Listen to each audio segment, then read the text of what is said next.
Well, there's already a reaction from the astrophysicist Avi Loeb about this new image, this, let's also say, a new perspective on what's happening with Comet 3 and Atlas. And just a while ago, I shared this image with you, an image that was supposedly photographed by the astronomer T-Rex Isaac Tal, although that's his last name. He's an astronomer who captured this image yesterday, November 15th. And, well, it shows this prominent anti-tail and two additional tails, these pointing toward the sun. One of them is pointing toward the lower left corner of the image that you can see. This is an anti-tail. Let's see if we can do it and remove it ourselves. There it is, perfectly marked. One, which is this one, is a very visible anti-tail. The other are two tails that, according to what's being shared, are two. These two are two additional tails, and that's the anti-tail. Okay. The direction toward the sun, where these tails are pointing, is striking, especially this one, which is now going toward the sun. The question that Avila is asking himself at this moment, and one of his reactions that stands out, published on his own blog, doesn't he say the following? Is this dust or is it technology? Physics is behind, above all, this anti-tail. It is still uncertain. According to what he proposes, it could be due to giant dust particles of 100 micrometers, much heavier than the common particles found in comets. According to what Avila himself reports, there is a very interesting alternative that is attracting attention in this potential comet. Now, whatever this is, this object does not interstellar, that's for sure. Let's see. The other hypothesis suggests that they are fragments of ice that could evaporate so quickly that they don't form a typical tail, thus creating this strange visual phenomenon. Is it an alternative or a different hypothesis? That's also something I wanted to share with you today, Abilo. He suggests that it could be a technological object with collimated jets that act as propulsion, forming an anti-tail while moving from the sun. The fact that it moved 30 degrees to get away from the sun. The appearance of this anti-tail simply makes it unique. The spectroscopic data on the way will help us learn more. That information isn't available yet. Remember that starting in the next few days, there will also be the separate wool stuff? What's coming is what I called an avalanche of information that's about to happen and will help us a lot to understand the phenomenon much better. With data. Of course, scientific data. The spectrograms they're going to publish these days will help us distinguish, for example, the emissions that are there. Right, it could be that they're natural, which is a strong possibility, or that they're not. According to reports, there you'll be able to see what type of O, how many meters per second, kilometers per second, they're increasing, whether jets are artificial or not. Natural. It will depend on the speed of these jets.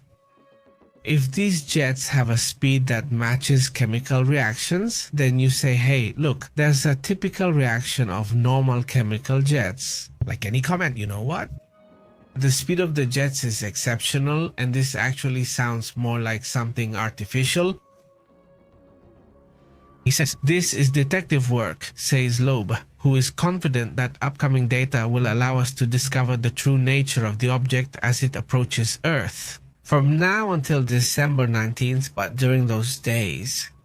Lots of interesting information is coming, along with other things. According to what this astrophysicist says, the director of the Galileo project and a Harvard professor, and even an advisor to the White House. He's also written several bestsellers, including Extraterrestrial and Interstellar. Speaking of that object, that fireball that fell to Earth, which, well, is known to be interstellar. According to the report, the next key date is not just the 19th, but practically every day. From all the information coming in, especially starting tomorrow, Monday, and beyond. So I think we still have a lot to discover about this object. Another thing that also draws attention is that more information about its possible age has come up.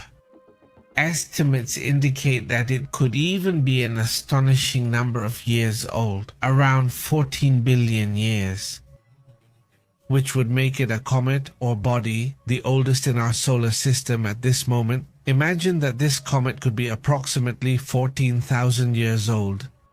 It's really amazing to think about how much time has ours been around? Our universe, that's an interesting topic because they estimate the universe to be 13.8 billion years old. And they estimate the object to be, well, about that age. I mean, they estimate it to be 14 billion years old. In fact, this is older than the universe, Carso. Obviously, the date is wrong there. Isn't the universe about 13.8 billion years old? So, in theory, no object could be older than the universe itself. But there have been publications specifically about ages of more than 10 billion years.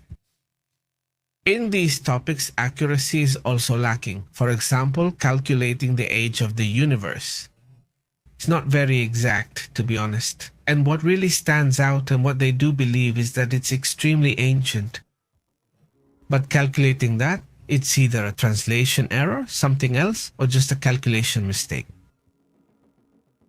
Another thing that stands out is what's on the famous thick disk around the solar system. What? What is called ancient? Ancient? What is it? Do you call it ancient in theory? They have 1.67, as many as Alubia has. Would it give information if this one were to join? So, when the comet appeared or was moving forward, in theory, I insist that's in theory, well, it would be long before the Earth existed. I mean, billions of years had already passed. And the comet was moving forward. So, this object and Earth, it hadn't even formed yet. So this, I insist, if the dates and the numbers match. But well, it's a topic that really does sound amazing, right? What those who are more conservative, let's say, on this topic estimate is that the comet would be between 4 and 10 billion years old. That's the estimate, right? Even from a young star, it could still be a billion years old. So, well, there's still debate, obviously, given this curious data that's been coming up about the comet, right? The age is still a topic that's, well, a topic of debate, right? And another topic, another issue that I think we'll talk about later is the topic of brightness. Hey, watch out for the brightness. The brightness should be fuller now, right? The brightness isn't decreasing in intensity. And the object doesn't end up dissolving or disappearing as in theory it should if it's sublimated. Take care. We'll see each other soon despite everything happening. We'll continue from there and keep reporting on this and other news. See you later.